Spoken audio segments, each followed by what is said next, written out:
Épître aux Hébreux, chapitre 6. C'est pourquoi, laissant la parole du commencement du Christ, avançons vers l'état d'homme fait, ne posant pas de nouveau le fondement de la repentance des œuvres mortes et de la foi en Dieu, de la doctrine des ablutions et de l'imposition des mains, et de la résurrection des morts et du jugement éternel. Et c'est ce que nous ferons si Dieu le permet. Car il est impossible que ceux qui ont été une fois éclairés et qui ont goûté du don céleste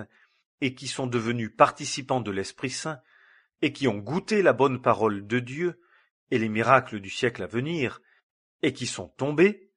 soient renouvelés encore à la repentance, crucifiant pour eux-mêmes le Fils de Dieu et l'exposant à l'opprobre.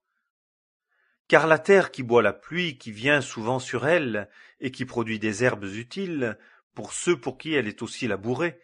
reçoit de Dieu de la bénédiction. Mais si elle porte des épines et des chardons, elle est réprouvée et près de la malédiction,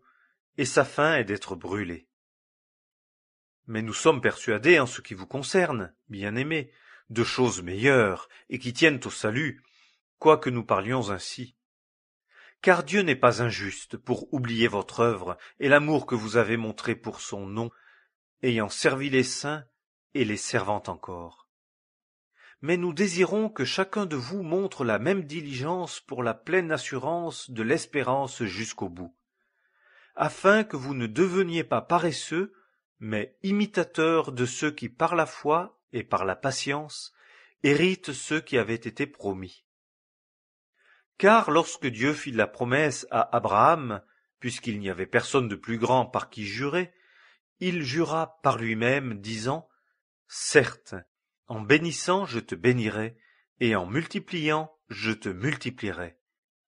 Et ainsi Abraham, ayant eu patience, obtint ce qui avait été promis.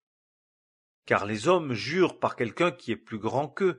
et le serment est pour eux un terme à toute dispute, pour rendre ferme ce qui est convenu.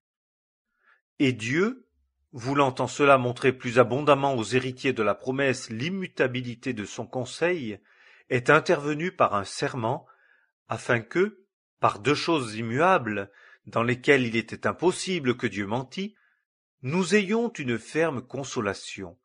nous qui nous sommes enfuis pour saisir l'espérance proposée, laquelle nous avons comme une ancre de l'âme, sûre et ferme, et qui entre jusqu'au-dedans du voile, où Jésus est entré comme précurseur pour nous, étant devenu souverain sacrificateur pour l'éternité, selon l'ordre de Melchisédek.